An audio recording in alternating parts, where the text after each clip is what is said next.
Chapter 1. Roots of Kashubia.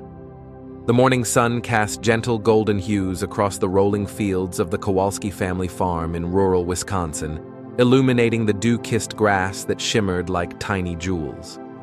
Marek Kowalski paused at the front porch, breathing in the crisp air, tinged with the earthy scent of soil and hay. He was 15, lanky yet strong from hours of labor, his hands already calloused from years of milking cows and mending fences. The Kowalski farm was nestled in a small village that had become a haven for Kashubian immigrants fleeing economic hardship and political repression in their homeland. Here, the immigrants' vibrant culture thrived amidst the vast American landscape, deeply shaping Marek's identity. Stepping inside the rustic farmhouse, Marek was greeted by the comforting aroma of his mother's cooking. The kitchen was the heart of their home, a place where the smell of freshly baked bread mingled with the tang of fermenting sauerkraut, where stories were shared over steaming bowls of zurich, and where traditions clung as tightly as ivy to stone. His mother, Helena, stood by the stove, stirring a pot with the rhythmic grace of years of practice. Her stoic face softened as Marek approached. "Marek, help me set the table, will you?" "Of course, Mama," Marek replied, his voice a deep tenor despite his youth. He grabbed a stack of plates, their edges chipped from legacy and frequent use, and placed them carefully around the well-worn table. Helena Kowalski was a formidable woman, her resolve honed by the struggles of her parents, who had ventured across the Atlantic with dreams of prosperity. Yet, the scars of that journey lingered. Her English was tinged with the lyrical cadence of Kashubian, a language spoken with pride within their walls, but rarely outside them. The conversation of the morning was in the lilting tones of their ancestors. "Your father will join us soon," Helena informed Marek, with a hint of affectionate reprimand in her eyes for her perpetually tardy spouse. Marek's father, Joseph, lumbered in moments later, his bear-like frame casting a larger-than-life presence. His hair was dusted with early snow, the toil of the fields graven in every line of his face. He had a booming laugh that spoke of resilience and hope. "Another day, another opportunity to tame this wild land," Joseph announced with a jesting salute, which Marek returned with a grin. "Maybe today I'll finally see you fix that barn door, Joseph," Helena teased softly, her eyes sparkling with mischief. "Perhaps," he shot back with a wink, "or perhaps Marek will best me at it first." The meal passed with the warmth and familiarity of routine. Stories exchanged, news shared. But there was an ever-present shadow that occasionally darkened their laughter. Marek still remembered the quiet that had settled over the house when his older siblings, Adam and Kasia, had succumbed to influenza years before. Their absence was a specter that lingered at the periphery of family gatherings, a silent reminder of fragility amidst the robust rituals of life. "Your brother would have taken to farming like a duck to water," Joseph would remark sometimes, his voice suddenly distant, and though Marek never knew Adam, he nodded in agreement, feeling a tether to a past he hadn't personally shared. "Say hello to Father Franek on your way to the fields," Helena instructed as Marek made to leave, her voice pulling him back to the present. The local priest was a significant presence in their community, a custodian of stories and traditions, a comforting figure in Marek's youth. Once more outside, Marek marveled at the world his family had built amidst adversity. The barn loomed ahead, half hidden in shade, its old wood creaking like an elder recounting tales of yore. He found himself drawn to a familiar spot behind it, where wildflowers thrived in the embrace of sunlight, unconcerned by the farmer's plans. Here, Marek often sought solace and thought. Today, his thoughts wove between the past and the future, tracing the legacy of the Kashubians who had persevered with such tenacity. The hum of a motor interrupted his reverie as a familiar truck bumped its way along the road. Zygmunt, a family friend and fellow Kashubian, pulled up, his face crinkling into smiles as he hopped down. "Marek!" Zygmunt called out, his voice as rough and friendly as gravel. "Your father's bull is the talk of the town. Maybe you'll bring him by the fair?" "We might," Marek replied, beaming with pride in their prized livestock. "If he doesn't decide to take an impromptu tour of the village first." Zygmunt chuckled, his eyes twinkling with shared history. "You're growing up too fast, lad. Soon you'll be the one taking your father around." As Zygmunt drove off, Marek's thoughts drifted toward the forms they knew from their homeland that guided everyday life. The stories of Pomeranian mythos whispered during long winters. He thought of Kashubian dances, their melodies and movements a living testament to the resolve and vitality of a people unbowed by time or distance.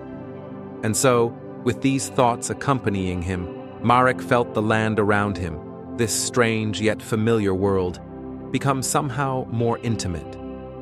That night, after a long day of toil, the Kowalskis gathered in their modest living room, the dim glow of a kerosene lamp casting flickering shadows on the walls, adorned with sepia photographs of their forebears. Joseph picked up the accordion, its wheezy breath soon filling the space with a lively tune that had been passed down for generations. Marek watched, entranced, as his parents danced across the room. Helena's laughter a clear bell mingled with the accordion's earthy notes. His heart swelled with a love for this indomitable family of his, woven so seamlessly into the tapestry of Kashubian traditions. As he watched the night deepen outside the window, Marek felt a surge of resolve. He wished not only to honor what came before, but also to forge something new, something that respected the past while embracing the uncertain expanse that lay ahead. The warmth and vitality in that room pressed close around him, and Marek knew without question what he was made of. Not earth and stone alone, but of stories and songs, roots that ran deep into the soil of an ancient land, whispering to him across the oceans.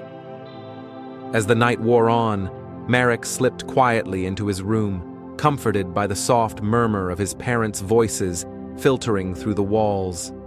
He fell asleep to the echoes of hope and survival echoing in his dreams, unaware of how tightly those roots would bind him to the land of his ancestors, unwitting of where they would ultimately lead him.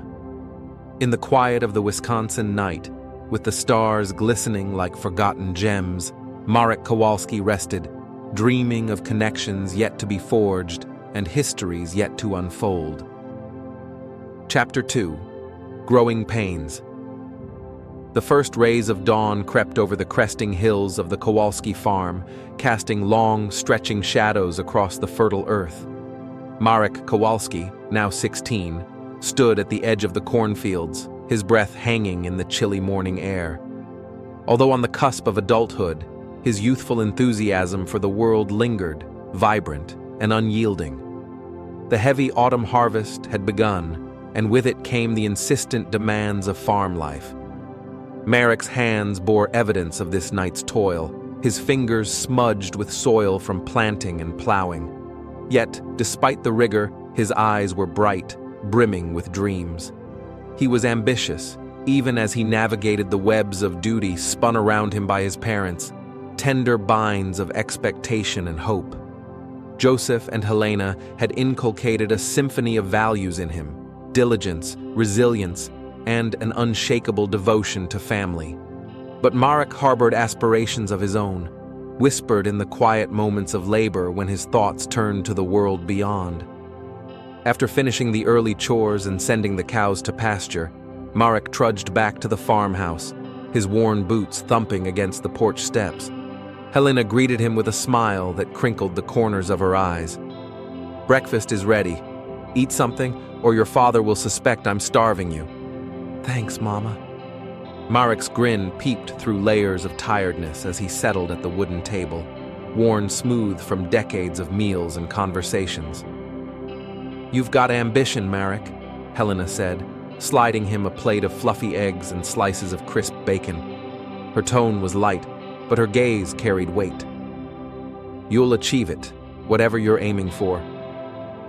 Marek chewed over her words along with the breakfast, his mind already racing ahead to the coming day.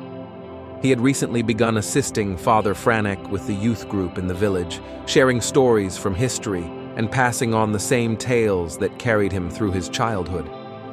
Later, as Joseph joined them at the table, his face alight with satisfaction from a morning well spent, Marek decided it was time for a conversation long overdue. "Father, I'd like to visit the city after school gets out for the summer." The words were careful, respectful. Joseph paused mid-bite, his spoon hanging suspended. "The city? Which one have you set your sights on?" "Chicago," Marek replied. "I want to see the skyscrapers like in the photographs, and maybe find some work there, in one of the factories or—" Joseph set his spoon down thoughtfully, his eyes measuring Marek. "Factory work is rough, Marek. It's not like tending fields under your own rule. I want to understand what more there is, Father. Prepare for something beyond the farm." Marek's voice wavered slightly. His desire to step beyond the familiar comfort of the village curled around each word. Helena listened quietly, her perceptive gaze moving from father to son. There was a pause before Joseph spoke again, a glimmer of pride seeping through his stoic facade. "You've got the heart of a traveler, like your uncle. But remember, whatever you find, your roots are here, Marek." The conversation sealed with a nod. Marek felt his heart lift, buoyed by a sense of possibility. The world lay open before him, an unwritten map waiting to be trodden upon. Once outside, Marek turned over the day's plans as easily as a well-thumbed book. Despite the chill, the sun warmed the land, lending a golden sheen to the corn stalks. He headed toward the barn, the place where dreams often found shape amid mundane work. As he hitched the horses for plowing, he was joined by a posse of younger boys from the village, eager to assist and learn. Marek had taken to teaching them the basics of farming, leadership coming as naturally to him as breathing the crisp Wisconsin air. "Come on, Marek, show us how to do it." Young Tomasz, a sprightly 12-year-old, called out, voice ringing with youthful eagerness. Marek positioned himself at the plow's reins, demonstrating the precise grip required to guide the stubborn machinery through the earth. "It's about balance," he instructed, his arms moving with practiced ease. "You've got to feel the resistance and work with it, not against it." The group listened raptly, mirroring Marek's movements, their actions syncing with his quiet instructions. Under his guidance, the haphazard lines in the soil slowly turned straight, the work as much about technique as it was about understanding the land beneath their feet. As they took a break under the shade of the old oak, Marek sat back on his haunches, drinking from a tin cup filled with water. Quiet moments like these gave him time to reflect. It was in these instants he realized that responsibility need not be a shackle, but a lens through which future aspirations could crystallize. "I've heard your father call you a dreamer," said Jakub, the eldest of the boys, with teasing admiration in his eyes. "Only because he knows I'll do more than just dream," Marek replied with a grin, spreading his arms wide to the expanse before them. "We build on the past, but reach toward what could be." His words held a promise that reverberated among them, a promise written in the language of hope, etched like a guiding star in the blue sky above. The afternoon sun slanted westward as Marek returned to the farmhouse for a late lunch. Helena greeted him with a warm stew, her expression equal parts amusement and exasperation as she noted his dusty state. "City life won't make you any less in need of a bath, Marek," she teased as she set down the bowl before him. Marek chuckled, accepting her gentle ribbing with ease. "Then I'd best get accustomed to both." Their laughter filled the kitchen, a melody of togetherness that softened the edges of the more arduous days. Eventually, as dusk drew its veil over the landscape, Marek leaned against the barn, his mind turning once more to the future. The city was a beacon in his imagination, a place where his ancestors' tales of struggle resonated, yet where new stories beckoned. whispering promises of untold paths and unforeseen challenges. He understood that the city would not lessen his roots, but broaden them, entwining his life with a broader tapestry, each thread a connection to something larger. Inside, the warmth of the farm soothed and sheltered him.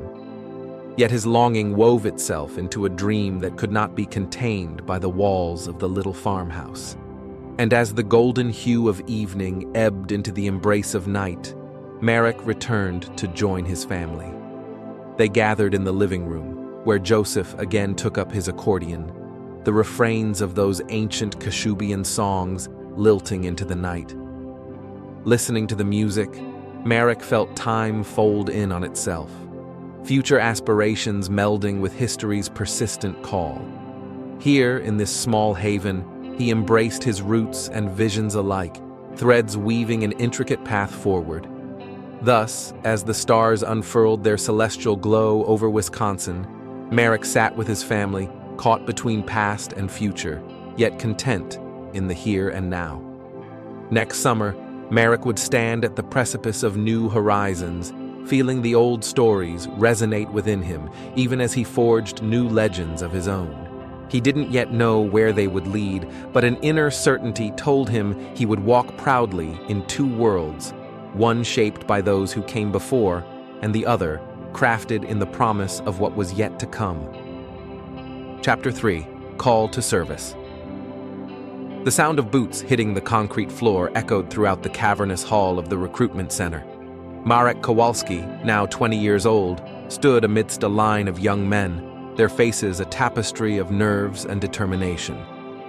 The serene landscape of rural Wisconsin seemed a world away as Marek traded his dreams of city life for the solemn duty of military service following World War II. The decision to enlist had not been made lightly. It was sparked by a telegram from Washington, an official request rather than an encoded order, a call to arms that many young men felt more compelled by than obligated. For Marek, the letter was an invitation to step into the folds of history, to leave behind the worn paths of farm and field in pursuit of a broader mission. Marek found himself reflecting on his family's resilience, the Kashubian courage that flowed through his veins. It fueled his resolve as he stood before the enlistment officer. "Name?" the officer asked, his pen poised over the enlistment form. "Marek Kowalski," he replied, his voice steady with conviction. "Reason for enlistment?" Marek paused, searching for words suitable to encapsulate the convergence of duty and aspiration. "To serve my country, to learn, and to honor those who came before me, sir." The officer nodded, his gaze skimming Marek's form, appraising his build. With a final stroke of ink, the formality was complete. Marek was now officially part of the United States Army. Basic training was a grueling baptism. Gone were the peaceful mornings on the farm, replaced by reveille and the stark calls of cadence. Marek adjusted to this new rhythm with remarkable resilience, his background of hard labor and discipline making the transition smoother than he'd anticipated. In the summer heat of Fort Bragg, the soldiers were transformed, molded by rigorous routines that promised to strip away individuality, but instead kindled a collective purpose. Marek, with his easy leadership and determination, quickly gained the respect of his peers. The camaraderie reminded him of the younger boys in Wisconsin, their shared efforts guided by shared dreams. After weeks of physical training, the day arrived when assignments were finally posted. Marek's eyes scanned the list, seeking his fate amidst military ranks. Next to his name, a single line of text read, "Morse Code Operator Specialist." His heart pounded with equal parts anxiety and excitement. The world of dots and dashes had called to him, a symphony to interpret and wield. The training for his new designation began in earnest. Weeks blurred as Marek learned the language of signals, the symbiotic rhythm of taps and pauses forming words and meaning. The clatter of Morse keys became music, a coded dance he executed with precision. Yet every transmission was more than mere signals. They were lifelines connecting continents, strategies woven into rhythmic pulses that would safeguard lives. ... dash dash dash ... It's your new alphabet, Kowalski, reminded Sergeant Harris, the grizzled instructor whose gruff exterior belied an unwavering commitment to his charges. Marek grinned in response, his fingers eagerly poised over the keys. Yes, Sergeant. It's a challenge I'm ready to meet. Assignments from the training sessions transformed into simulated operations, frenetic and immersive exercises that dripped with urgency. Marek excelled, his determination marking him as one of the more promising operators in the unit. It was during one of these intense drills that Marek met Józef Nowak, a seasoned corporal whose lineage whispered tales of his own Polish roots. Keeping step beside him in the simulation room, Józef offered Marek a steadying nod. You have the hands of a professional pianist, he commented, his accent betraying his own foreign heritage. Nah, just a farm boy with something to prove, Marek replied with a wry smile, his hands tapping a staccato rhythm on the Morse key. Józef chuckled, a deep sound resonant with unspoken stories. We all have something to prove, my friend. But beware, sometimes, that something finds you before you find it.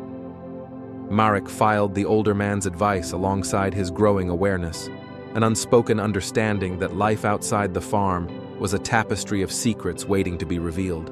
Days turned into weeks, and eventually months. The rigors of training began to give way to the reality of deployment orders.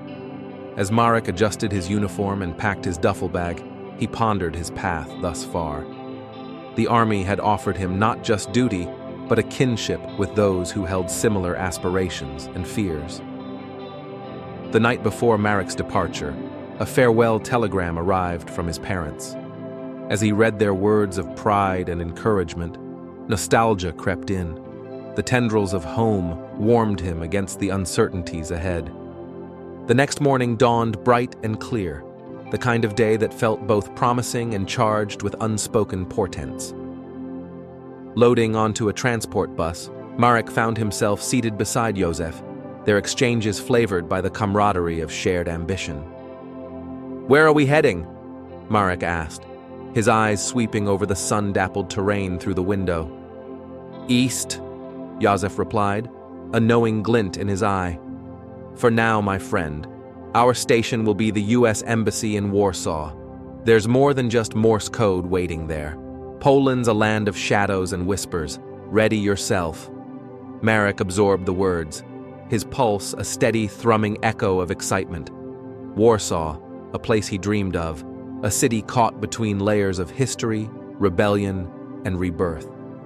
As the bus roared down the thoroughfare, leaving behind familiar training grounds, Marek embraced the unknown looming on the horizon. His journey was more than service.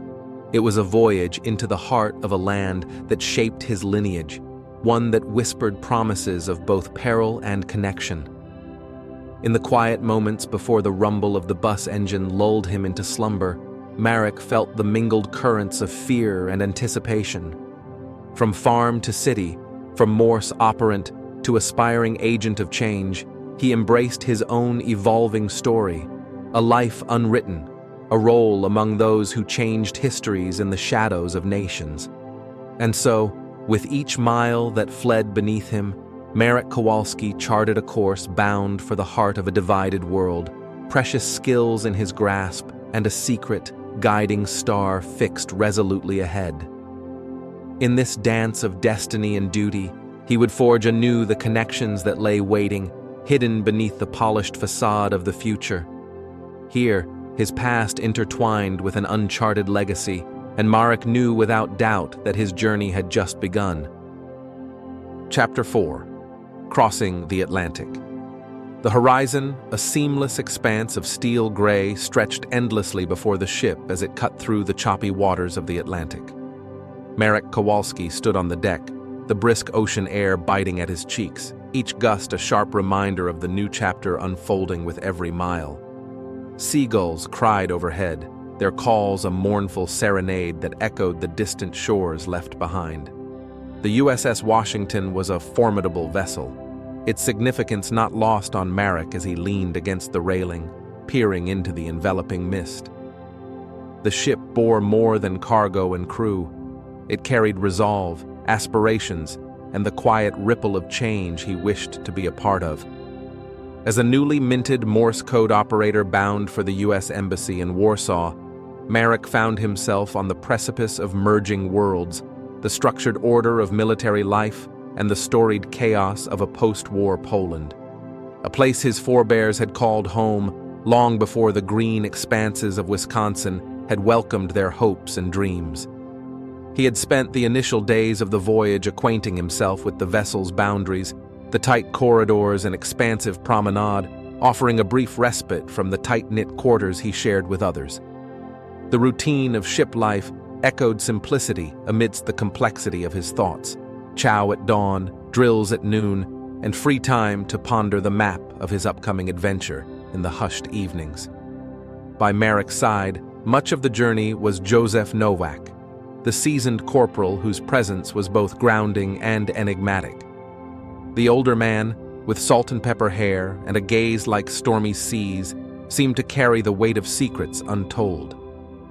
Joseph joined Marek at the railing, pulling his coat tighter against the brisk wind. "You look like a man deep in thought, Marek," he noted, his eyes scanning the endless horizon. Marek smiled, though it scarcely reached the contemplative depths of his eyes. "Hard not to be when you're heading into the unknown." "Warsaw is not just unknown," Joseph replied, his voice carrying a hint of nostalgia. "It's a tapestry woven with threads of history and struggle. The city has a way of opening doors to the past, even as you step into the future." Marek folded his arms, reflecting on the words. Joseph spoke with a familiarity that only someone with direct ties could possess. It was a clue to a deeper story Marek sensed beneath his companion's seasoned exterior. "Have you been to Poland before?" Marek probed gently. Joseph hesitated, the pause laden with the burden of experience. "Once, long ago." His words suggested more than a mere visit. They hinted at roots and branches he may have left behind. "The land is beautiful," he continued, adjusting his gaze toward Marek, "and the people resilient. You'll find this post more complicated than listening to Morse code transmissions."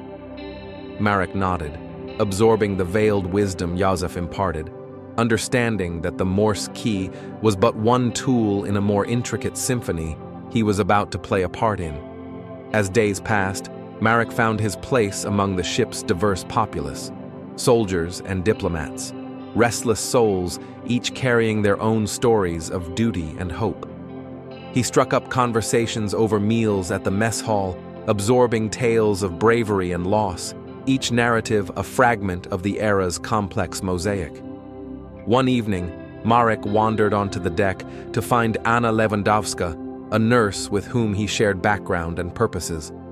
Her gentle presence was a balm amidst the military formality.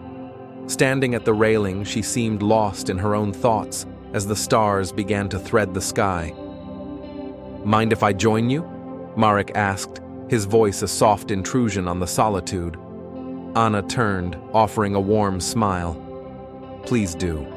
The company is welcome, especially on nights like these." They stood in companionable silence for several moments, each finding solace in the rhythmic lapping of waves against the hull.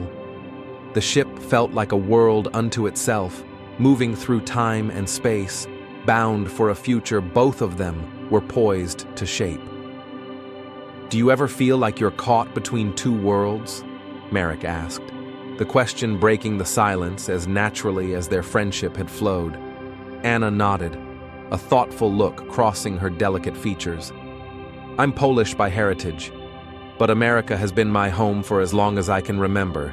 This journey is a return to a place I've never known, but always felt connected to." Marek found a strange camaraderie in her words, echoing his own complex connection to a homeland, soon to be more than just an ancestral whisper.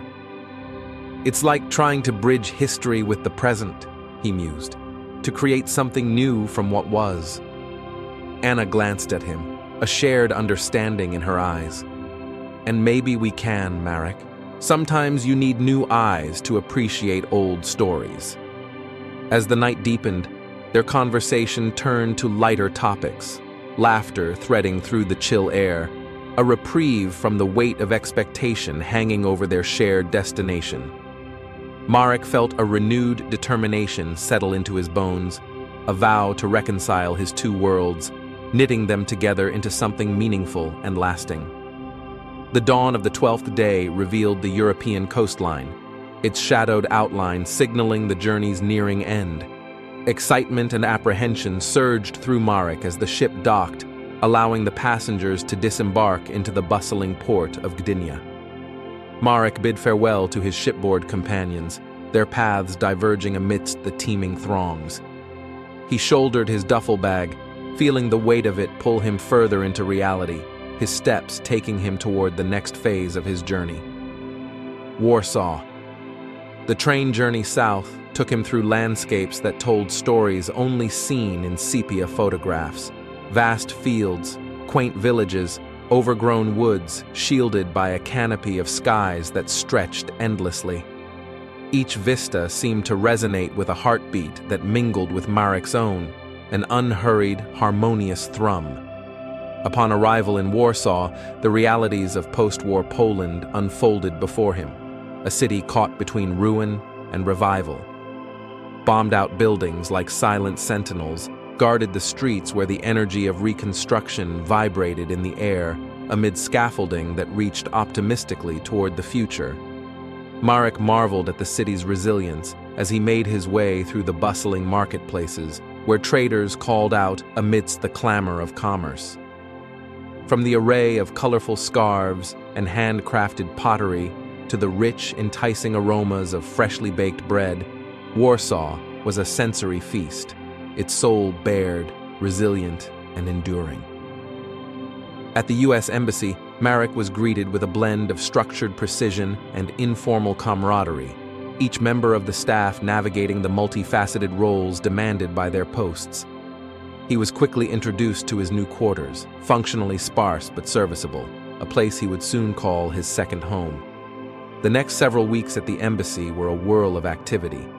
Marek found purpose in his work once more, the clatter of Morse code keys both a reassurance and an escape as he deciphered messages, weaving the tapestry of communication critical to American interests abroad.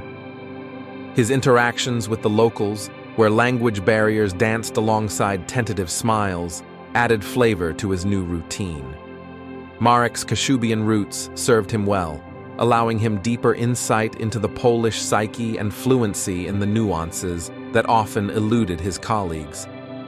In the evenings, Marek explored the city with Józef and Anna, the trio sharing meals at small cafes where stories flowed as freely as the liquor that warmed their bones against the chill nighttime air. One such evening at a tucked-away eatery, Marek found himself across the table from Józef, the older man studying him over the rim of his glass. "How are you finding Warsaw?" Józef inquired, his voice a quiet rumble within the candlelit cocoon. "It's a city of contrasts," Marek replied thoughtfully, dipping a piece of bread into a bowl of hearty borscht. "Although the scars of war are visible, there's an undeniable pulse of hope here. It's inspiring." Józef nodded, folding his arms over the table. "Warsaw is indeed a phoenix. But remember, Marek, amidst the rebirth, there are shadows to navigate. Keep your eyes open." His mentor's words, layered with meaning, struck Marek as both a warning and a gift, a reminder of the tangled web he now walked, a terrain familiar and foreign all at once. As Marek reclined in his chair, absorbing the steady rhythm of life around him, he felt a curious blend of anticipation and certainty. This place, this pivotal moment, seemed to whisper promises of connection, purpose, and identity, an intricate dance that had only just begun. In Warsaw, amidst wind-swept streets and whispered histories, Marek found himself at the nexus of past and present, at the dawn of a new journey. This was more than a mere crossing of the Atlantic. It was the embrace of a legacy, an unwritten tale shaped by courage, heritage, and the bright promise of what was to come. Chapter 5. Kashubian Kin and Unknown. Bonds Marek Kowalski stood beneath the vast oak canopy that framed the outskirts of Kashubia, a land that seemed to breathe with ancestral echoes and whispered narratives. His heart beat in tune with the rustling leaves, their gentle caress stirring dormant connections. Here, amid the undulating landscape, Marek sought the threads of his heritage, a pursuit that had drawn him deeper into the embrace of a Poland rich with both promise and poignancy. The opportunity to visit his Kashubian relatives had arisen unexpectedly. An exchange with a local contact at the embassy had unearthed the existence of distant kin who resided in the northern regions, descendants who had remained rooted in the ancestral soil, despite the turbulence of war and the shifting sands of borders. Marek journeyed there by train, feeling the rhythmic sway of the carriage synchronize with the pulse of anticipation and trepidation. Each stop along the way brought fresh scenes of rural Poland, a tapestry of sunflower fields kissed by the sun, quaint hamlets bustling with market life, and solitary chapels whispered to have housed secrets as old as the stones they were built upon. Upon arrival, he was met by Tomasz Kwiatkowski, an elder whose presence mirrored the strength of the enduring oaks Marek had passed on his way. "Welcome, Marek Kowalski," Tomasz greeted, his voice weathered yet warm as he extended a hand with the solidity of kinship.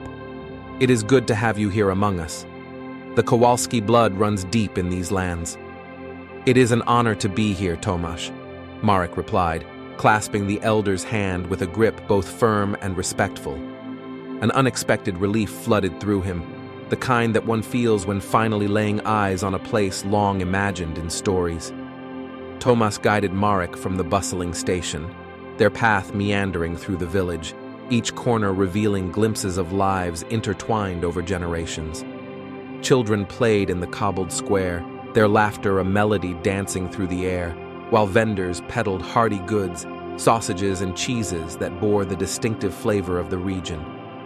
They traversed a series of winding streets before arriving at the Kwiatkowski home, a modest abode adorned with geraniums that spilled over windowsills like vibrant promises of life resilient. Inside, the scent of baking bread greeted him, mingling with the subtle, smoky aroma of a wood-burning stove. "This is where many of your ancestors lived," Tomasz explained, gesturing to a wall lined with faded photographs. Each image told its own story, from solemn faces encircled by the braided lines of woven heirlooms to vibrant celebratory moments captured in frames. Marek felt a knowing tug at his heart, a reminder that these were not just strangers, but lives entwined with his own. Tomasz introduced Marek to the rest of the family, a bustling clan anchored by enduring bonds. Agnieszka, Tomasz's wife, embraced Marek with the warmth of one who had waited a lifetime to welcome him home. There were Tomasz's grandsons, Jan and Alek, their boyish curiosity making them lively specters on the periphery, eager to learn from this American cousin whose roots lay mirrored beneath foreign skies. As evening fell, the family gathered around a rustic table, laden with an abundance that spoke of both the land's generosity and the deep-seated need to share its bounty. Marek felt the weight of their vibrant hospitality, a mixture of flavors and laughter, enveloping him in an atmosphere markedly different from the regimental formality to which he'd grown accustomed. Between bites of żurek and pierogi, Marek listened intently as Tomasz began to unravel the layered history of their kin, the story of the Pomeranian exodus that had profoundly shaped them. As the tale unfurled, each thread echoed with resilience, courage, and the harsh realities of displacement.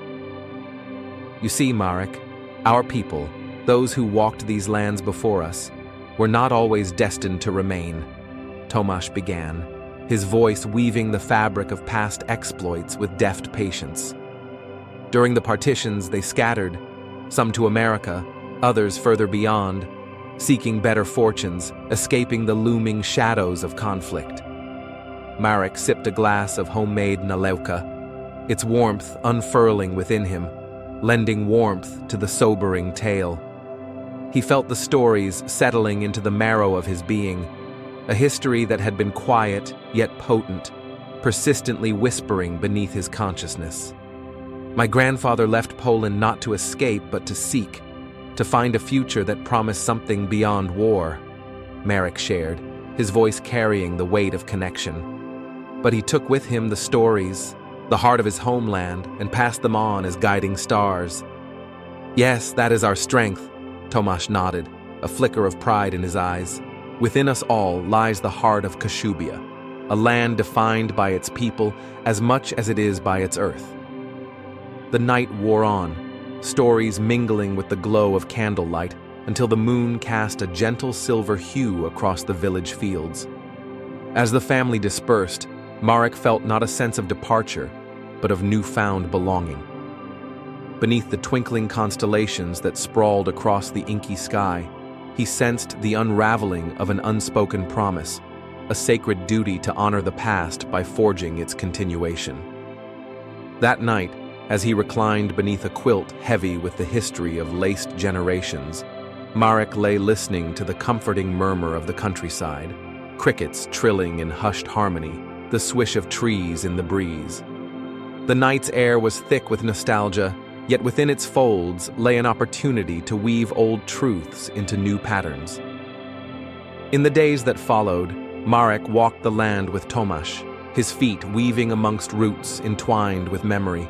Together, they traced ancestral paths from sylvan groves to crystal-clear lakes that mirrored an open sky, revealing vistas unchanged by the passage of time, timeless in their simplicity. One afternoon, amid a sun-dappled glade, Marek dared ask the question that had lingered in the recesses of his mind, a closeted inquiry about what was kept hidden away from the intrusive eyes of politics and power. Tomasz, how does this history play a part today, in this current climate where control dictates the narrative? Tomasz paused, turning his gaze toward the horizon where land met sky in a harmonious embrace.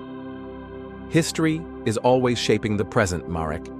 In today's world, the strength of roots, our Kashubian kin, is a reminder of freedom and individuality.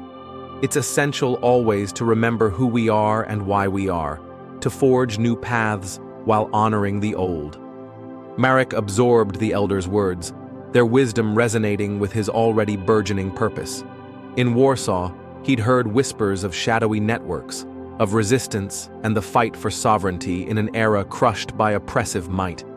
They laid unseen tracks he now ventured to walk, a journey steeped in both tradition and innovation. In a poignant silence, Marek and Tomasz returned to the village as the sun dipped below the horizon.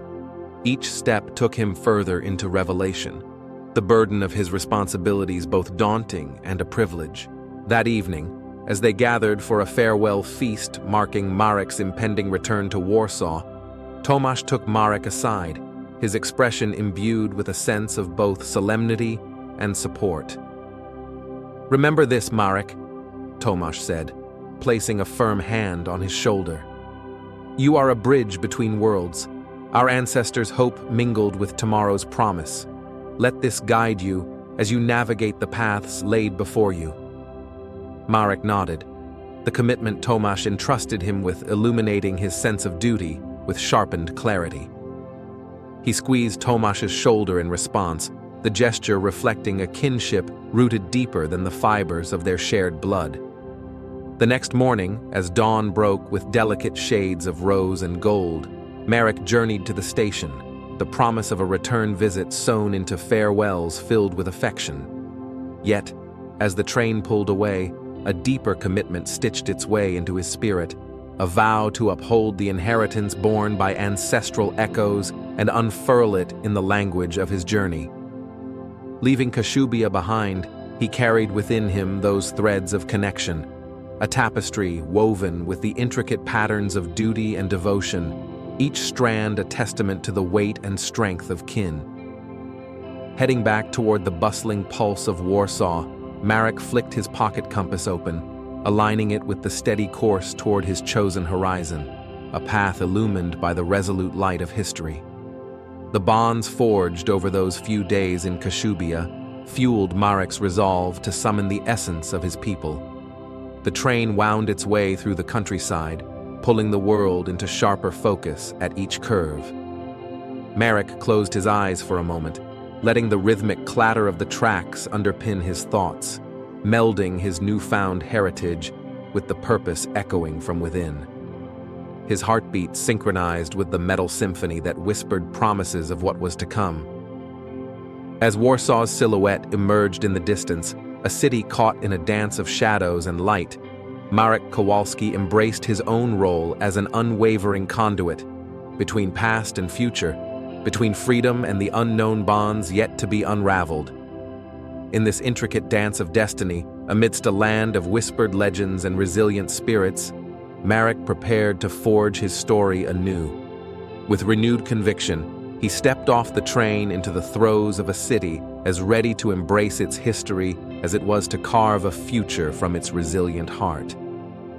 And so, with unwavering purpose, he immersed himself once more into the heart of Warsaw, where the tangled fibers of duty, kinship, and hope awaited his skilled hands to weave pathways through unseen narratives. Chapter 6. Hands of Oppression. Marek Kowalski leaned against the cold frame of the window in his small room at the U.S. Embassy in Warsaw, watching the city stretch beneath him as dawn painted the world with muted hues. His eyes traced the familiar outlines of buildings, some standing resolute in defiance of war's scars, others draped in scaffolding, a testament to Warsaw's relentless pulse of renewal. Yet, as he studied the waking city, a growing shadow lingered, dark and pervasive. The creeping hands of Soviet control evident in the air, heavy with unsaid oppression. The embassy was a world unto itself, its walls echoing with the cadence of diplomatic jargon and the quiet urgency of coded messages.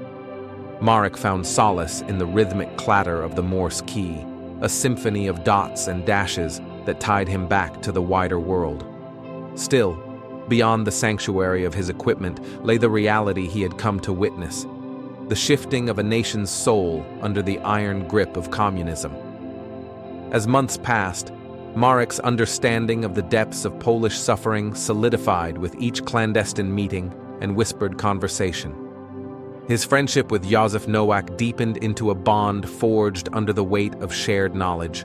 A brotherhood of unsaid truths vibrated beneath the facade of diplomatic routine.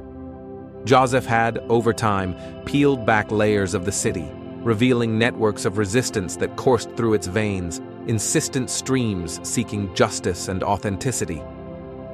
"Marek," Józef said one icy afternoon as they walked through the Łazienki Park, the barren trees standing like sentinels against the gray sky. "Warsaw is more than just a rebuilding city. It's alive with the spirit of resistance. Everywhere you look, the people refuse to succumb." Marek paused to absorb the vision of the park against its wintry backdrop, a poignant blend of serenity and defiance echoing in the crisp air. "I see it in the faces of the people," he agreed, his breath pluming in the cold. "There's a resilience here, but also a danger."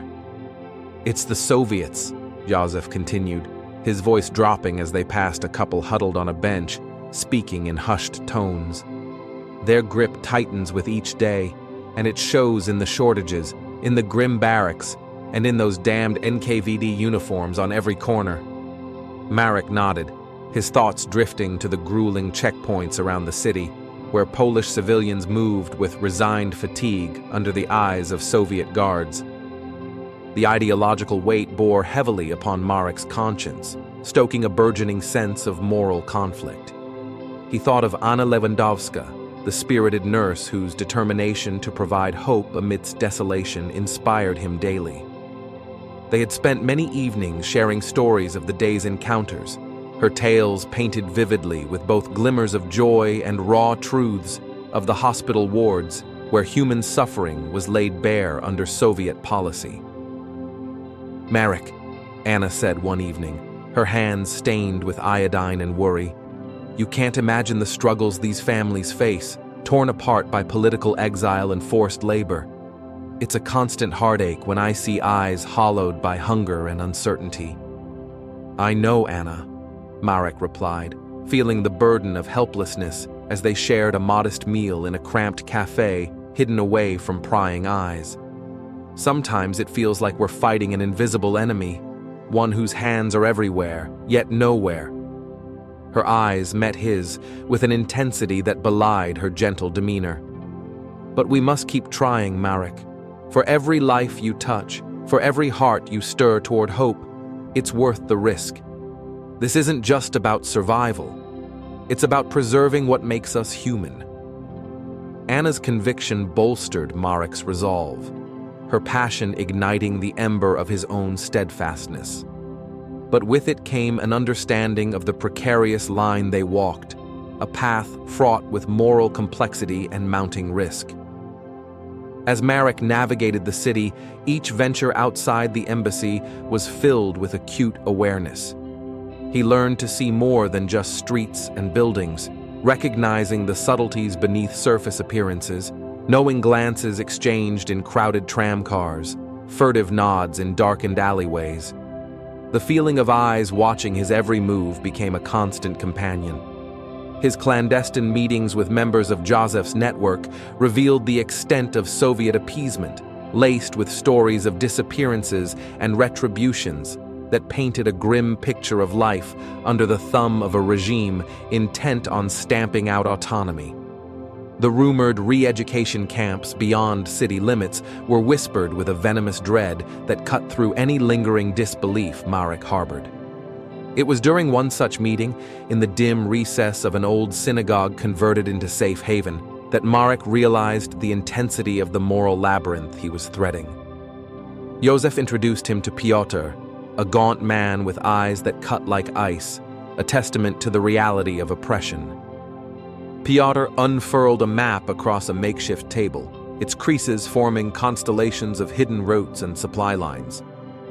"We've intercepted intel," he said, pointing to a section marked with carefully inked symbols. "There's a transport heading toward Magdalenka. Prisoners they claim will be rehabilitated. We know better." Marek leaned in, his mind racing as he absorbed the information. This was more than just discontent. It was a struggle for existence. "You mean this isn't just relocation?" Piotr's eyes bore into his with a grim intensity. "No. It's eradication of dissent. The Soviets intend to remake Poland in their image, and anyone who resists might as well be a criminal." He paused, letting the weight of his words punctuate the air. "We need allies, Marek. Allies with influence." Marek understood the magnitude of what was being asked. His role at the embassy afforded him access to information that could tip the scales, yet it also placed him in the crosshairs of perilous power games. The moral terrain was treacherous, each step crumbling beneath the weight of consequence. Joseph caught his eye, the silent plea within their shared understanding louder than words. Marek's hands tightened on the table's edge, the splintered wood grating against his resolve. "I can't promise much, but I have some contacts at the embassy. I'll do what I can to amplify your efforts, Joseph." Piotr nodded, his expression one of weary gratitude. "That's all we can ask. Even seeds of truth can grow in the darkest soil." As Marek withdrew from the meeting, the air thick with unsaid promises and tacit ghostly figures of the past influencing the present, he felt the gravity of his decision settle over him, a cloak woven from threads of duty and kinship. Yet within its folds lay the burgeoning seed of defiance, a defiance kindled by every injustice he witnessed, fueled by every voice confined to a whispered cry under oppressive rule.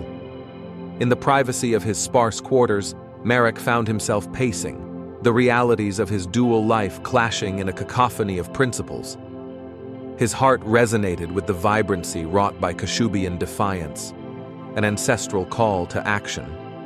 Though the fear of failing loomed, heavier still was the weight of inaction's legacy.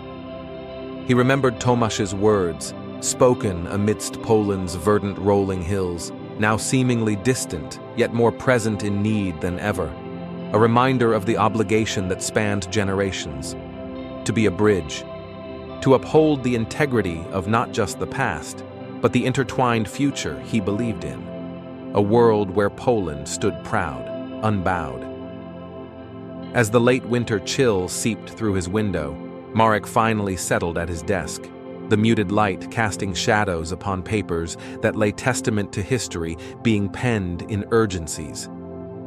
With steadiness honed by months of practice, he began tapping out messages, a symphony of resistance notes vibrating through the air.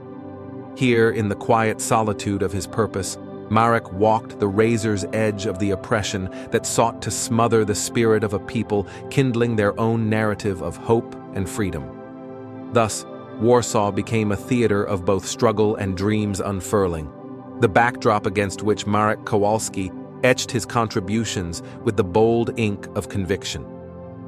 In the dance of duty and defiance, he found strength beyond individual ambition, a calling as profound as the legacies he embraced, shaping tomorrow under the watchful gaze of past generations.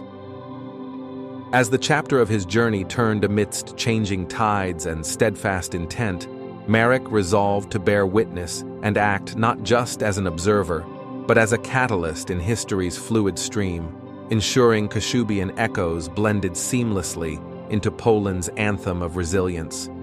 Chapter 7: Resistance. Whispered.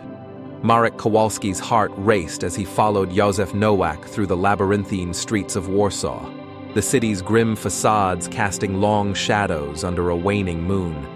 The city seemed to hold its breath, streetlights flickering like uneasy sentinels, aware of secrets whispered in the dark yet unwilling to intervene. Marek felt the weight of the evening settle into his bones. Tonight would unveil a destiny he had only glimpsed in the charged exchanges with Józef. As they approached a narrow alley, Józef paused, glanced both ways, and nodded for Marek to follow. They slipped through a weathered doorway into a dimly lit cellar, the smell of damp stone and old wood wrapping around them like a cloak of secrecy. Inside, a small group of men and women huddled, their faces lit by a single lantern and the intensity of shared resolve. "Marek," Józef said, motioning a hand towards the group. "Meet our friends. You're among allies here." A stout man with a furrowed brow stepped forward, the authoritative air of experience defining his every move. "I'm Stefan," he introduced, his voice a gravelly murmur. "It seems Józef trusts you, and that's good enough for us, but understand that trust here is both precious and perilous." Marek nodded, the gravity of Stefan's words settling over him like a solemn oath. He introduced himself, refraining from too formal a tone, aware that mutual respect would forge the strongest bonds here. Stefan ushered Marek further into the group, and Marek found himself transported to an age-old narrative of resistance. Men and women, young and old, each carried a spark of defiance tempered by cautious determination. Their whispers forged an intimate symphony of dissent that struck a deep chord within Marek. "We've heard of you," whispered a wiry woman named Elżbieta, her eyes glinting with an intensity that belied her slender frame. "The one with Kashubian roots. It's refreshing to know heritage still stands for something." "It does," Marek assured her, "and it's that connection to the past which inspires me to fight for the future." Beside him, Józef leaned closer, speaking in tones too low for others to catch. "Marek, understand this isn't like passing on a coded message. Engagement here means seeing plans to their end, regardless of the cost." Marek nodded, qualifying the fear that fluttered against his courage. "I'm aware, Józef, but if I'm to be a bridge, As my old family mentor advised, then my feet need to be grounded on both sides. In the hours that followed, Marek absorbed the threads of their plans, each revelation thick with risk, yet brimming with the vibrancy of earnest ambition. Elżbieta sketched maps and routes in the dust on the floor, points of sabotage interwoven between safe houses marked by family candles visible from dusk. "We face a careful balance," Stefan explained, his eyes meeting Marek's with sober clarity. "We strike, but not with more force than light can bear. If our edge falters, the Soviets will burn Warsaw again, not with fire, but with icy oppression." "What of communications?"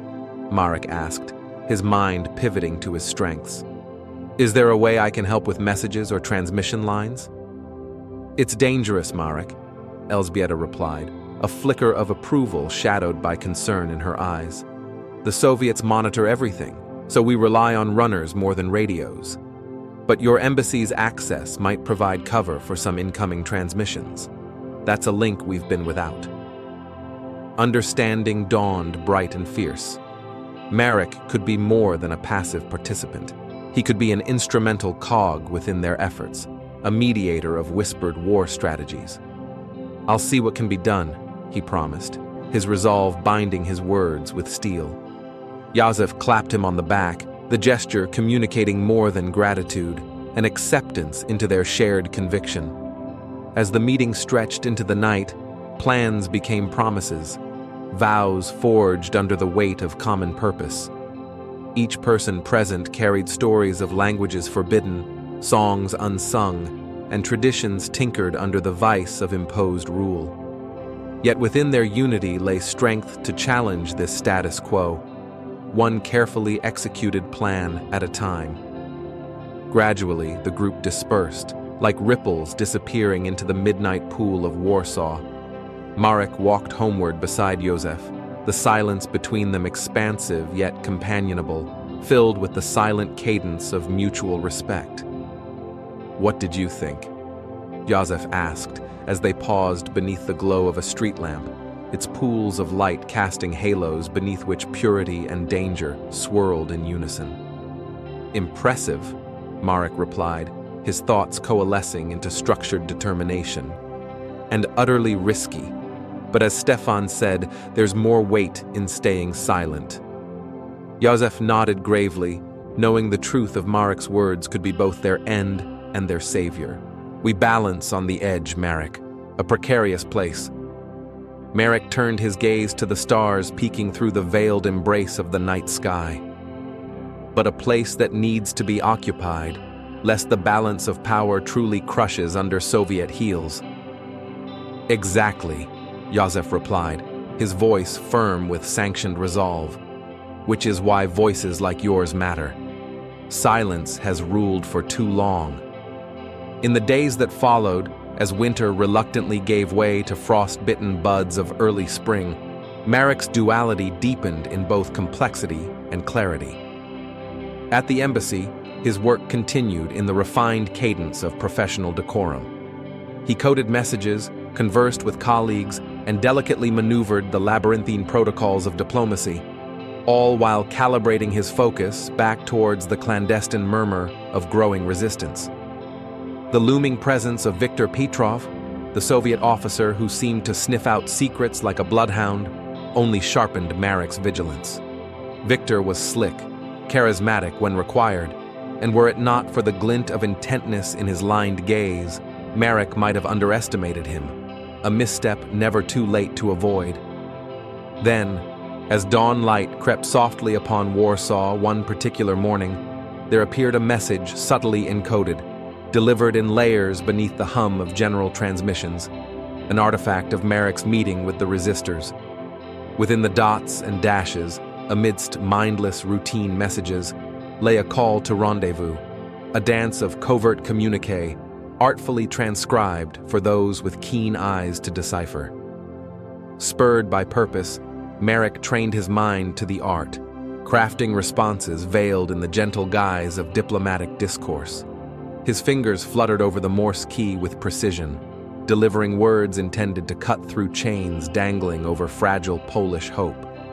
Each tap was an echo of his promise, an orchestrated defiance against a new order wrapped in faded propaganda, containing history's mistakes and the ever-present potential doom of humankind's better natures. Through words threaded with brevity and ingenuity, Marek's role amid whispers of rebellion intensified. He became both thorn and thread, a signal unspooling in Soviet patterns, transferring notes still unheard by the empty ears of oppression. As the weeks unwound into a cord of distinct strands, Marek balanced alongside his wary mentor Joseph and the imperceptible line of resistance. Today they engaged in another whispered council amid the shadows of Warsaw's resistance, an answer to returns in echo and purpose. Comprehension of the layered lives around him grew, galaxies contained within these symbols and silent codes that defied darkness. At heart, Marek found his place in the intricate dance of servitude and leadership, a nexus afloat, linking a nation's heart to its reservoir of history. Through night and narrowed pathways of tomorrow, resistance whispered, promising a day when the metaphor of freedom sang among sunlit spools of newly woven hope. Chapter 8. Echoes of Conflict. The room was dim, lit only by the soft glow of the embers in the fireplace, casting flickering shadows on the walls of the cottage. Marek's grandparents sat across from each other, their chairs placed at angles to catch the warmth, the familiar crackling sound providing a nostalgic melody. Marek had seen this scene countless times in his childhood, his grandmother, with her knitting, methodically moving the needles, and his grandfather puffing on his pipe, surrounded by a halo of aromatic smoke.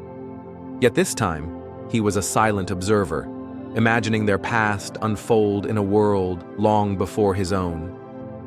The air in the room was thick with stories, passed down like heirlooms, treasured for generations. As Marek listened, an invisible thread wove his present to the stories of yesterday, a tapestry of echoes reaching back to the soaked and sullen earth of 19th century Prussia. "Alexander, tell Marek about the Kulturkampf," his grandmother had once urged, her voice as gentle as the snow that blanketed the ground outside their Wisconsin farmhouse. Alexander, his grandfather, leaned back in his chair, the creak of old wood merging with the haunting melody of reminisce. "Ah, where to begin?" he mused aloud, eyes clouded by both memory and the thickening smoke from his pipe. It was a time of turmoil, a struggle that split our world. Marek waited patiently, attentive to the weight of history poised to unspool. His grandfather's voice wove between the air with a storyteller's grace, a gentle cadence drawing Marek into the heart of the past. "The Kulturkampf," Alexander continued, was officially about suppressing the influence of the Catholic Church within the newly unified Germany. But for many like our family, it was more than that. It was an assault on the foundation of life, the spirit of identity and kinship. Otto von Bismarck sought to unify, yes, but his methods choked our ways, our traditions. Marek's grandmother nodded, the modeling of her knitting serene. We lived in Kashubia, at the crossroads of empires, where cultures blended but rarely in peace. Our language, our customs, they became targets under policies designed to harden hearts and sow division. Young Marek had listened then, absorbing the tales of iron rule and the resilience born from adversity. He heard of the oppression through laws that sought to curtail religious expression, the dismantling of parish schools in favor of state-run institutions where children were taught to forget their mother tongues. "But why did you leave?" Marek remembered asking, genuine curiosity sharpening his youthful gaze.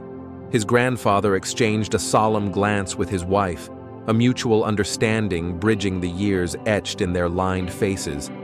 "Because beyond culture and land, Marek, there lies a more fundamental need, the need for freedom. The freedom to speak, to believe, to live as one's heart dictates. That is why we left." to find a place where hope could be found despite struggle. Years later, the echoes of that conversation resonated within Marek, taking root in the context of his current reality.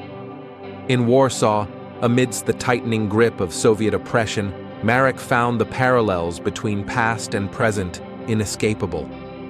Much like the voices of his ancestors, he felt the needling of a system intent on eroding identity and autonomy.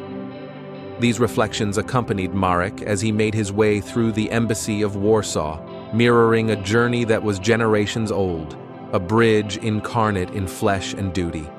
In each step, he negotiated the unyielding tensions born of modern ideologies and ancient sovereignties.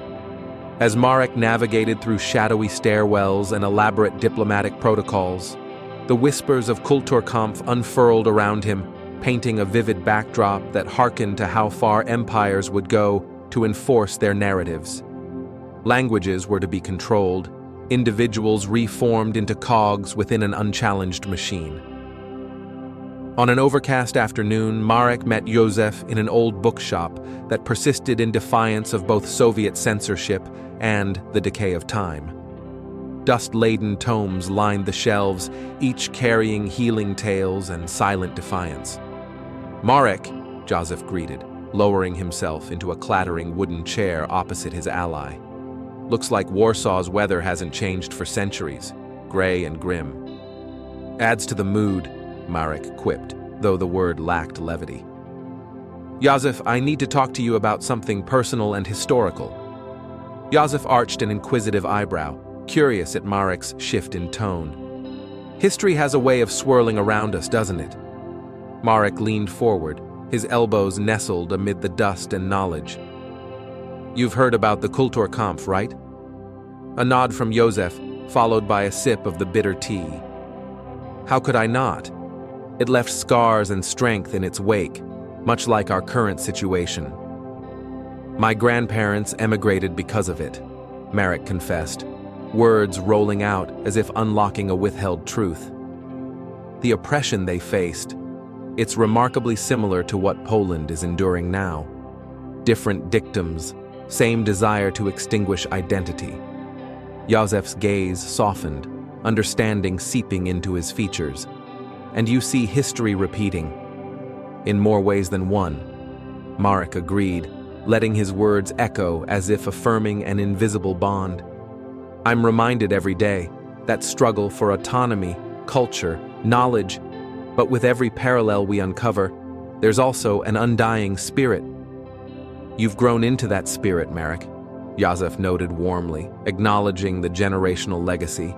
"Every effort we undertake, resistance against colonization of the soul, it's intertwined with these echoes." Marek felt the weight of history, arms outstretched, linking hands to past and future. Everything threaded back to his grandparents' journey, crossing thresholds into landscapes where hope whispered louder than fear. "Joseph," Marek intoned, his resolve sharpened, "in remembering these patterns, I draw strength. If those before us could withstand storms, so can we." Joseph clasped Marek's shoulder, his expression one of camaraderie born from shared journeys.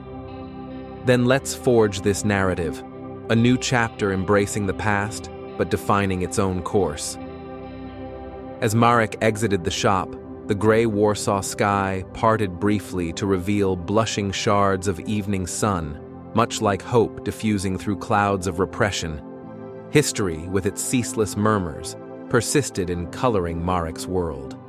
Through each secret message, every coded promise crafted at his Morse dial, he translated echoes into substance, a passage promising an amalgamation of dignity and defiance.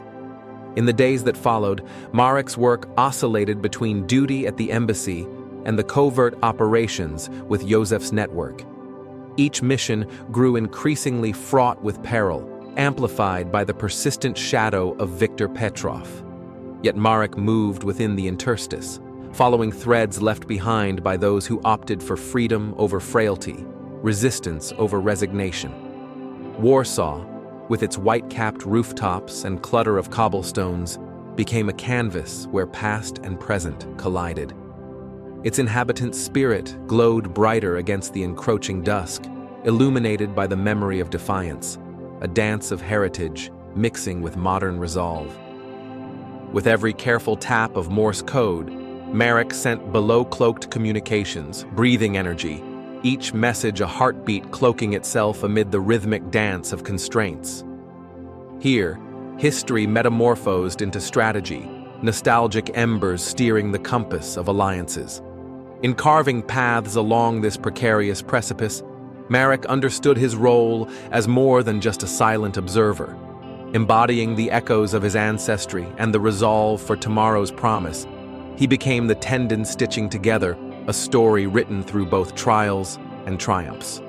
Thus, the legacy continued, thriving under the vigilance of spirits who whispered reminders, a history reverberating through modern destinies. As echoes of conflict whispered through time, Marek Kowalski found himself poised at the intersection of resistance and hope, a bridge upon which the past and future dared to reclaim their freedom amidst the clamoring silence of opposition. Chapter 9. Web of Deception. The morning sun hung low, casting a pale glow over Warsaw's historic edifices, their weathered stones whispering stories of resilience. Marek Kowalski adjusted the collar of his coat, striding through the brisk air with purpose. It was a journey he'd taken countless times since his assignment in Poland. Yet today, the familiar path held an unfamiliar menace, a sense that eyes unseen lingered in the periphery. Marek felt the unease seep into his bones like the clinging Warsaw fog. The Soviets had always been vigilant, their eyes and ears woven tightly into the city's fabric, but this morning felt different, closer, more personal. The once reassuring cadence of his daily routine now seemed laced with the thrum of lurking espionage. As he approached the U.S. Embassy, Marek's senses heightened. Every movement of the crowded streets, every glance that lingered a moment too long, set his instincts on edge. Passing through the security gates, he nodded politely to the familiar guards, their presence a layered reminder of ever-present danger. Once inside, Marek headed directly to his office, a small enclave within the embassy, burgeoning with the sounds of typewriters briskly reporting the world's tense dance of diplomacy. He paused outside his door, an inexplicable caution binding his hand before turning the knob. Inside, the room was as he left it, papers neatly stacked, his trusted Morse key prominently displayed upon the desk. Marek settled into his chair, his mind already navigating the day's demands. Yet a nagging itch persisted at the edges of his perception. He drummed his fingers thoughtfully on the wooden surface, trying to decipher the source of his unease. "Marek," called a familiar voice from the doorway. He looked up to see his colleague, John McAllister, leaning against the frame. John, an American diplomat whose jovial demeanor masked a shrewd mind, raised an eyebrow as if sensing Marek's tension. "John," Marek replied, offering a composed smile. "What brings you by?" John entered, closing the door with calculated nonchalance. "Rumor in the halls suggests we're being watched more closely than usual. Thought you'd want to know." Marek nodded, appreciating John's brusque honesty. "Any idea why?" "Just whispers for now." John shrugged, his voice dropping to a conspiratorial whisper. "But my guess is they don't like the results of our efforts here, especially with the resistance movement gaining momentum." A chill spiraled through Marek's spine. He had been careful, but espionage was an art of shadows and half-seen movements.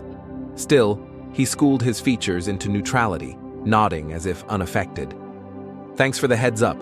I'll be extra cautious," Marek replied, masking the internal tumult roiling within. With a concerned nod, John excused himself. As the door clicked shut, Marek drew a breath, steadying the tumult within. Espionage and diplomacy danced on a razor's edge, and he needed to walk that balance with precision. As he reached for official correspondence, his mind labored to unravel the implications of John's warning. The workday flowed through its paces, marked by coded messages and encoded conversations, yet in every shadow, In every reflection, Marek felt the weight of hidden scrutiny. His every move seemed under a microscope, the mundane gestures now susceptible to calculated interpretation. The growing tension crescendoed that evening when Marek found himself on a street corner, the surrounding symphony of Warsaw's evening life a perceived blur. Emerging from the haze, he made his way to Anna Lewandowska's flat, a sanctuary from the world's tumultuous chorus. Anna greeted him with a smile, her presence a calming balm, as always. Her eyes, perceptive and steady, caught the strain in Marek's stance. "What's going on, Marek?" she asked, closing the door behind him and drawing him into the warmth of the modest sitting room. He hesitated before responding, weighing the risk of laying bare his growing fears. Yet Anna's steadfast gaze and the underlying trust in their shared experiences compelled him to confide. "John warned me today. Soviet interest has sharpened around the embassy," Marek admitted, the familiar comfort in Anna's presence allowing his defenses to lower. Anna's expression turned thoughtful. "Do you think it could affect your work with the resistance?" "It's possible," Marek replied, running a hand through his hair. "We're navigating a thin line, Anna. At any moment, a misstep could unravel everything." She nodded, understanding the gravity of the situation binding them all. "Then we'll need to be more vigilant, get ahead of whatever they're planning." Marek took solace in Anna's resolve. They had weathered many trials together, each one strengthening their bond against the world's unraveling seam. He reached for her hand, finding warmth and reassurance there. "We'll stay cautious," Anna said, her voice a balm. "And keep allies close." As night crept in, Marek and Anna shared the quiet space, fortified by shared determination. It was an evening marked by whispered promises, their resolve solidifying against encroaching shadows. The following days unfurled with growing complexity. Marek's work at the embassy became a careful dance of tact, his senses alert to lingering gazes and veiled implications. He maintained a cordial facade in his interactions with the Soviet attachés, all the while deepening his involvement with the resistance. Each clandestine meeting marked by heightened precautions and whispered strategizing. One evening, under the pretended trivialities of a diplomatic function, Marek found himself in the unsettling company of Viktor Petrov. The Soviet officer, as ever, embodied an unsettling blend of charm and intimidation. "Marek Kowalski." Viktor inclined his head in greeting, his eyes revealing nothing of the cunning that lay beneath. "How fares our favorite American operator?" Marek summoned his most nonchalant smile. "Busy, as always. Negotiations seem to require an endless parade of meetings." "Indeed," Viktor agreed, though his eyes regarded Marek with a more intense gaze. "Warsaw is rife with activity, wouldn't you say?" "Indeed it is," Marek echoed, concealing the urge to dissect every layer beneath Viktor's inquiry. Their conversation dipped into polite exchanges, veiled barbs hidden beneath diplomatic niceties.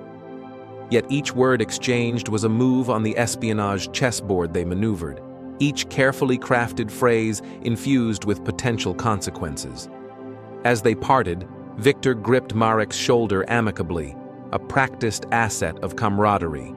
Yet within the gesture, Marek felt an admonition veiled beneath the practiced mask of diplomacy. Viktor saw through the mundane, and he was watching. Returning home later that evening, Marek stood at his window, the city's twinkling lights illuminating the web of deception he navigated. In the gray-lit streets below, he imagined the eyes of spies trailing his every step, weaving a narrative only half-informed. He breathed deeply, grounding himself in the certainty of his mission. Though watched and wary, Marek's resolve solidified. Hidden within Morse whispers and coded exchanges lay a defiant stand against subjugation. Though Viktor danced at the edges of discovery, Marek remained chessboard lateral, determined to evade and outpace. As Marek continued to meet Josef, Anna, and their circle of comrades, a sense of shared destiny enveloped them. the whispers of the resistance crescendoed against the Soviet pressures, weaving narratives that refused subjugation. Together, in dimly lit rooms and shadowed alleys, they spun threads of defiance, crafting plans amidst the tightening web. Each meeting, though riddled with danger, reinforced Marek's connection with those who, like him, refused to let the Iron Curtain descend over Poland's identity. Within this web of deception, Marek found his purpose: to champion the whispered hopes of a people enduring imposed silence. Each tap of the Morse key became a beacon through the night, a call to arms within Warsaw's stencil of shadows. Warsaw, the reluctant backdrop of their struggle, bore witness to stories etched in resistance, the countless untold narratives that thrived in the spaces between oppression and optimism. Marek, with his Kashubian spirit interwoven with the present, stood firm amidst the intricate balance, committing himself to unravel threads meant to shroud truth in silence. As the chapter of Marek's life in Warsaw extended, a piercing realization echoed within. The web of deception they navigated, though perilous, captured a story older than his struggles, a tale that reverberated with history's weight, yearning for liberation's jubilant dawn. Chapter 10. First Acts of Defiance. The night enveloped Warsaw in a cool embrace, the air crisp with the promise of unforeseen tides. Marek Kowalski moved through the city's shadow-laden streets, each step calculated and deliberate. The old-world charm of cobblestone paths stretched below him, while the buildings, standing stoic and seasoned, bore silent witness to the struggles unfurling within their midst. Tonight marked a pivotal point for Marek, a transition from cautious observer to active participant. The coordinates of his destination were etched in his memory, a clandestine meeting in the heart of Warsaw. As he weaved through the intricate web of alleys, a sense of anticipatory urgency pulsed through him, intertwining with the cool night air. Arriving at a nondescript doorway, Marek rapped gently in a prearranged sequence. The door creaked open, revealing a dimly lit interior that held the atmosphere of schemed shadows and whispered promises. Józef Nowak stood within, his frame robust and resolute, a silent guardian of Poland's hopes and dreams. "Marek," Józef acknowledged, his voice low and steady. "Come in." Marek nodded, stepping inside the narrow confines of the room, a space where resistance thrived beneath the sharp glare of occupied tension. Other figures lingered, faces partially obscured in the half-light, bound by the shared objective of defying the oppressive Soviet oversight. With the door securely bolted behind him, Marek joined the small assembly gathered around a weathered table. Maps and papers lay strewn across its surface, revealing the intricate planning that fueled their cause. Among them, Anna Lewandowska caught Marek's eye, offering a faint but reassuring smile. "Marek, we're glad to have you," Anna said, her voice carrying the warmth of camaraderie. Józef leaned forward, his eyes absorbing the room with a calculated intensity, the air thick with unspoken resilience and determination. "Tonight marks our first operation with you, Marek, a critical moment." Marek inhaled deeply, steeling his resolve against the unknown path stretching ahead. "What's the plan?" Józef produced a carefully sketched map, pointing to a location marked with strategic precision. "We have an opportunity to disrupt a communication line used by the Soviet officers, a subtle act, but one that can send a powerful message." The room seemed to exhale collectively, a hallowed silence accompanying the weight of their shared purpose. Every individual bore the responsibility, a burden transformed into hope beneath the looming specter of oppression. "This is more than just a tactical move," Józef continued, his voice a steady current. "It's a signal to others that resistance is alive and thriving. We remind everyone, be they allies or adversaries, that the heart of Poland beats with defiant purpose." Marek absorbed Józef's words, the echoes of his Kashubian ancestry resonating in a solidarity with the struggle against cultural extinction. His grandparents' whispered tales rooted themselves in this moment, part of a chain binding the past to the present. "I'm ready," Marek affirmed, his voice steady and composed. "What do we need to do?" Anna shifted focus to the map as well, her finger tracing the routes and escape plans meticulously outlined. "We'll need to breach the perimeter and reach the main conduit unnoticed. Timing is crucial. Our window is narrow." Józef nodded, strategizing their plan's intricate cogs. "Once inside, we'll divert their signals long enough to create confusion, then extract before detection." Marek understood the stakes, the necessity for precision in every movement, a dance of shadows and silence. The operation had the potential to tip scales, reminding the occupying forces of the spirit that refused to kneel. Preparations initiated swiftly, each participant aware of their role, tasked with both individual purpose and the collective goal. Marek fell into the rhythm of covert intent, his training as a Morse code operator lending skill to the craft of silent resistance. Equipped with minimal supplies, Marek felt a determined calm settle over him, an acceptance of risk that turned uncertainty into resolve. As they prepared to venture into the heart of vulnerability, Marek caught Anna's eye, his gratitude for her presence unspoken yet deeply felt. Under cover of night, the group departed. Warsaw's streets lay still, punctuated only by patrols that moved like clockwork through preset routes. Marek's heartbeat matched the pace of his companions, synchronized with a greater pulsing rhythm they had come to understand, resistance woven with the warp and weft of courage and hope.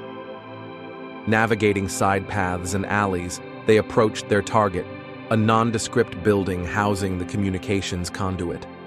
Beyond its facade lay wires that fed the Soviet machinery, the critical veins they aimed to intercept. As they approached the building, Marek's senses heightened, each footfall deliberate, every sound weighing heavily against the silence. Józef signaled for them to halt, his fingers tracing gestures across the night air. Marek watched and mimicked, trusting the pattern they rehearsed so painstakingly. Successfully breaching the fence, they advanced swiftly. Marek marveled at the blend of practicality and audacity propelling them forward. The world slowed, reduced to the immediacy of mission and the camaraderie born of shared risk. At the main conduit, Marek crouched, the Morse key clutched in his hand more valuable now than ever before.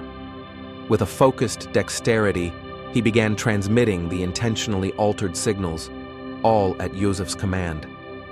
The minutes stretched infinitely, Marek's concentration absorbing every tap, transforming it into a whisper of Polish defiance threading through Soviet circuits. He was more than an operator. Here, he was an echo of defiance, resonant and vital. With synchronous efficiency, Anna and another comrade rewound the diverged connections, sealing their work with seamless precision. The crucial moment passed without hitch, a testament to the synchronicity binding them together amidst the foreboding shadows. At Józef's signal, they withdrew, slipping away with the same practiced precision. The city became their confidant once more, every corner an ally in their exodus. Moving silently through the city's arteries, Marek felt the night's chill seeping into his bones, tempered by the warmth of accomplishment pulsing fiercely through him.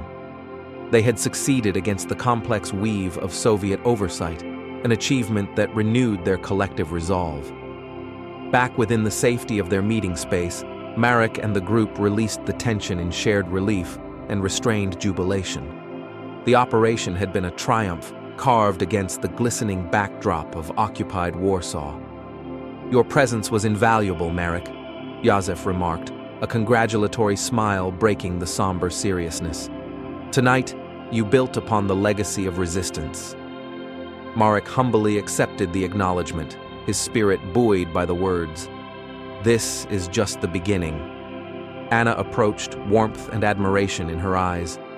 "You've joined us in more than action, Marek." You're one with our purpose." Their words reverberated within Marek as the room buzzed with quiet acknowledgement. They had succeeded in their defiance, fortified on this night by both their action and unity. In the days that followed, the currents of Warsaw pulsed with the silent tension of disruption. The Soviet officers scrambled in reactive haste, their orchestrated plans challenged by Marek's and the resistance's acts of defiance. Through it all, Marek remained steadfast, a link in the chain of hope birthed from generations past. His actions had etched a new mark in the fabric of resistance, a testament to resolve steadfast against adversary. As Marek moved through the familiar streets of Warsaw, the city thrummed with renewed vigor, a reflection of the spirit that refused the yoke of oppression. Each whispered exchange, each concealed endeavor, reinforced Marek's commitment to a Poland unyielding, standing firm in its identity. In concert with Józef Anna and the brave network bound by shared resolve, Marek Kowalski embraced his role within this defiant narrative.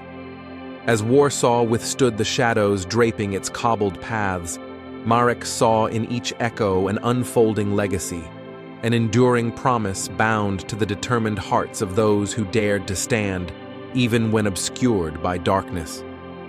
This newfound purpose beat within him as a quiet anthem, affirming his place in defying the clamoring silence imposed by a divided world. United by echoes and steadfast purpose, they would march forward, translating history into poignant acts of defiance, etching an indelible legacy upon the tablets of time.